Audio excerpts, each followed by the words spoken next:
Emanuele Carvalho e eu sou adolescente do Fórum Estadual dos Direitos da Criança e do Adolescente pela REAJA.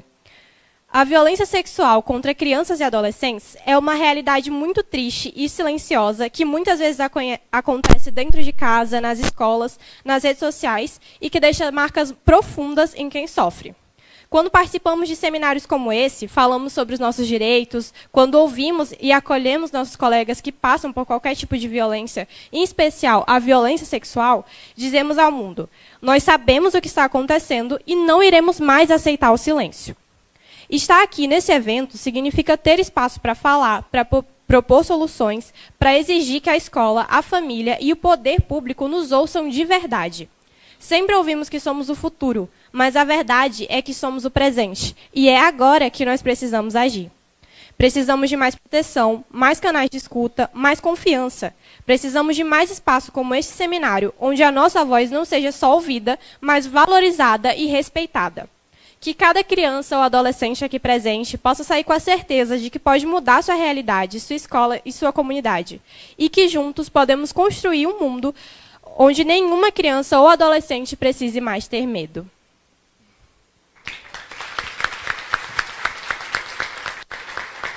Bom dia! É uma honra estar aqui como representante do fórum. A gente já está caminhando para o encerramento dessa nossa programação matinal, da parte da manhã. E hoje eu trago uma fala, uma contribuição bem breve, ainda falando sobre o ambiente escolar, sobre a escola como espaço de proteção das crianças e dos adolescentes. Apesar de ser breve, eu acredito que seja uma fala muito importante, vindo de uma adolescente, que é uma pessoa que vivencia esse espaço todos os dias. E a gente passa 14 anos da nossa vida nesse ambiente escolar. Muitas vezes, eu, por exemplo, que estudo no período semi-integral, a gente passa mais tempo dentro da escola do que dentro das nossas próprias casas. Então, é muito importante que a gente esteja sempre falando sobre a escola e tentando tornar esse lugar o mais leve, o mais agradável possível para todos os estudantes e também para as pessoas que trabalham nesse ambiente. Falar desse tema da violência sexual é um desafio por si só, mas também é um dever. E falando dessa perspectiva de escola, eu queria trazer um pouquinho sobre como que a violência sexual ela se manifesta dentro desse ambiente. É uma violência que muitas vezes a gente não percebe, porque pode acontecer tanto entre os colegas de escola, tanto entre professores, entre os funcionários. E, às vezes, não é uma coisa explícita, não é uma pessoa que passa a mão ou que te ameaça. Às vezes, é simplesmente um olhar. É uma coisa que passa despercebido e que, pela falta de conhecimento, a gente não consegue identificar essa violência acontecendo.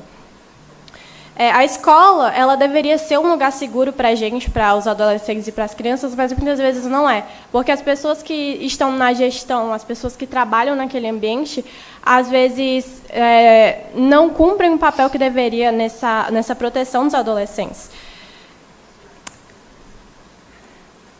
Muitas vezes acontece também sobre a questão do silêncio, do medo de denunciar. Dentro desse ambiente é muito comum que os adolescentes e que as crianças tenham medo de não serem acreditados, de que as pessoas não acreditem naquilo que elas estão falando.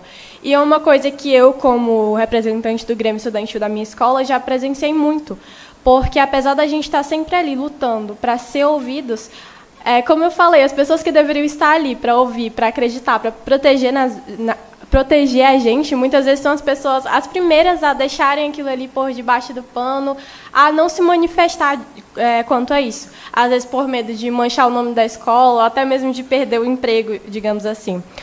E esse medo de não ser acreditado, muitas vezes faz com que esses adolescentes acabem guardando tudo para si. Isso acarreta muitos problemas, como o que a gente vem falando ao longo de todo esse seminário.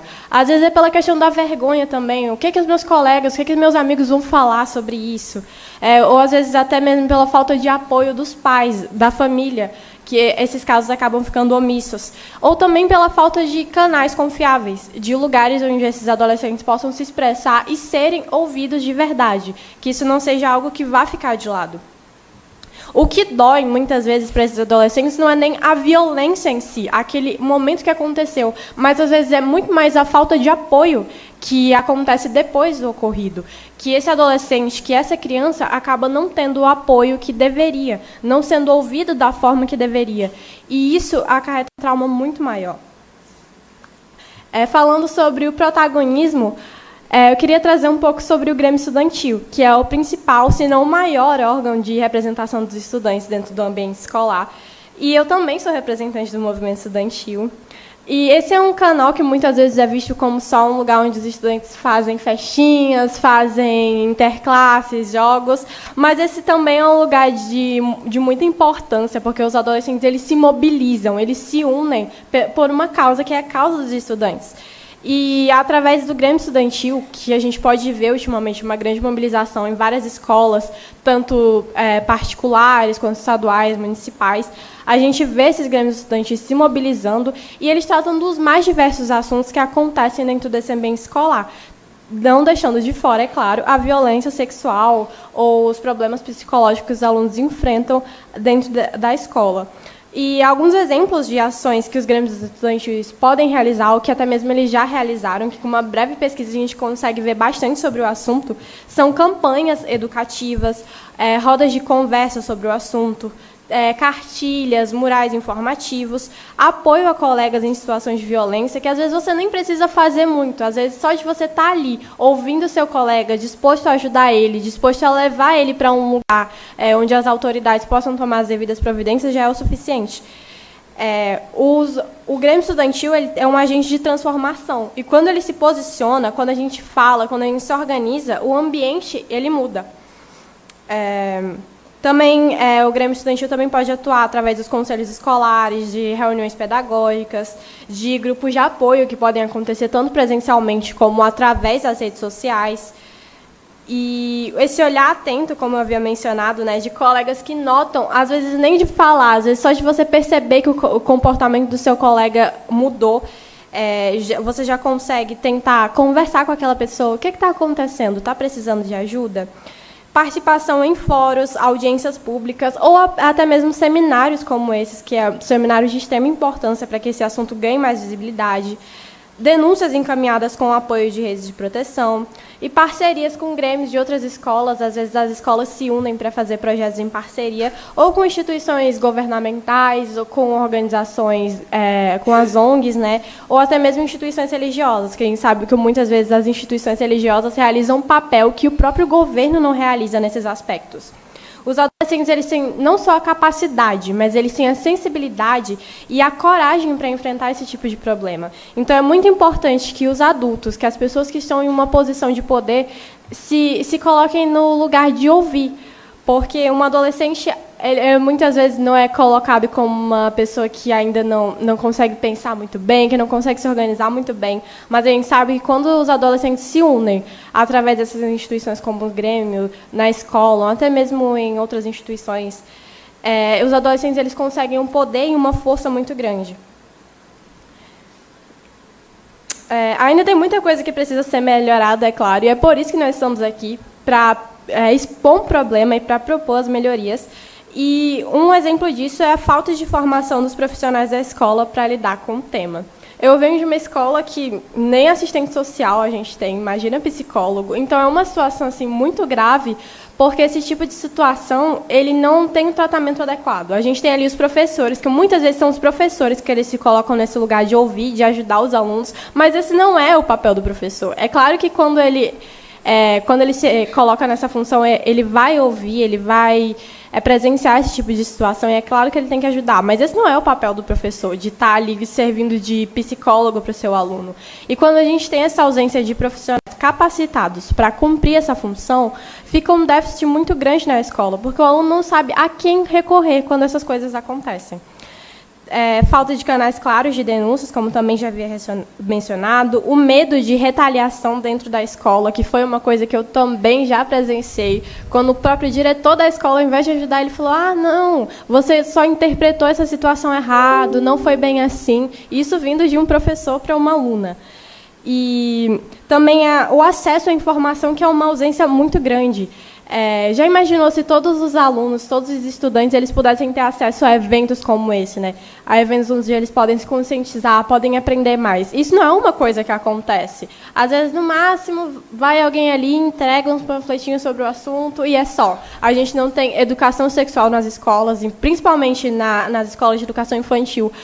A coisa mais frequente que acontece é as crianças não conhecerem sobre o seu próprio corpo, elas não conhecem as partes do corpo dela, e quem dirá elas saberem identificar quando esse tipo de abuso, quando esse tipo de violência sexual acontece. Então, é importante que as crianças, que os adolescentes, eles tenham acesso à informação para saber identificar quando a violência acontece, para conhecer o próprio corpo e também saber o que é, como que essa violência sexual se manifesta.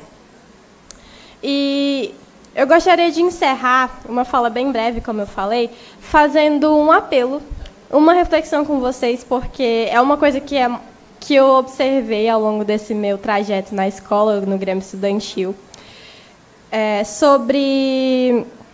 Peraí, vocês vão entender. Há muita gente disposta a fazer um discurso bonito sobre o 18 de maio, que é o que a gente está fazendo aqui hoje, sobre a conscientização, sobre o enfrentamento, mas na hora que o estudante levanta a mão e que ele, de fato, cria coragem para denunciar, essas mesmas pessoas que se dispõem a fazerem esses discursos são aquelas que dizem isso, que dizem que não é bem assim, que não foi assim que aconteceu, que é melhor não se envolver. São essas pessoas que falam sobre proteção, mas, na prática, são elas que invalidam a voz dos adolescentes, que se omitem, que se escondem atrás da burocracia. Enquanto isso, os agressores continuam impunes e as vítimas sozinhas. E, por isso, essa luta não pode ser só das vítimas, não pode ser só das crianças, não pode ser só dos adolescentes. Ela precisa ser de todos, e especialmente de quem está em posição de poder. Educadores, gestores, autoridades, conselheiros, promotores, pessoas como vocês, que se fazem aqui presentes hoje para lutar por essa causa. Mas eu também quero deixar uma mensagem de esperança e de desafio. A juventude está falando, está se organizando, está denunciando, está criando caminhos onde só havia muros. E tudo o que nós pedimos é que vocês caminhem ao nosso lado. Que vocês não tratem o Grêmio Estudantil como se ele fosse só um enfeite da escola, como se fosse só uma extensão da gestão, uma coisa totalmente manipulável. Mas o Grêmio também é um espaço de cidadania, de resistência, de construção de políticas reais. Não ignorem as falas dos adolescentes. E escutem com seriedade e com humildade. Não nos subestimem, porque quando a juventude se une, ela transforma em um dos maiores instrumentos de mudança social. Proteger é nossa responsabilidade. Esse é o tema do seminário. Mas eu acrescentaria que proteger também é escutar. E se você não escuta os adolescentes, você está falhando na sua responsabilidade. Se a gente quer fazer bonito, como o tema fala, que a gente dê as mãos e que, lado a lado, a gente lute por uma escola que acolhe, que escuta e que protege. Porque quando a juventude se levanta, a mudança é inevitável e ela já começou. Uma salva de palmas a todos vocês que se fazem presentes aqui e por essa luta que a gente... Eu gostaria que vocês, por favor, queria fazer um pedido. Gostaria que vocês levantassem e aplaudissem de pé a fala dessa estudante. Eu estou aqui emocionada.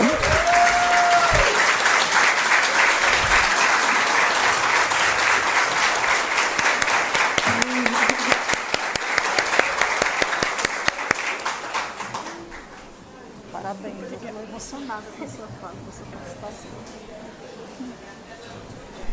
Olá. Que fala, né, gente? Ficamos sem palavras. Sem palavras aqui. Eu estou assim...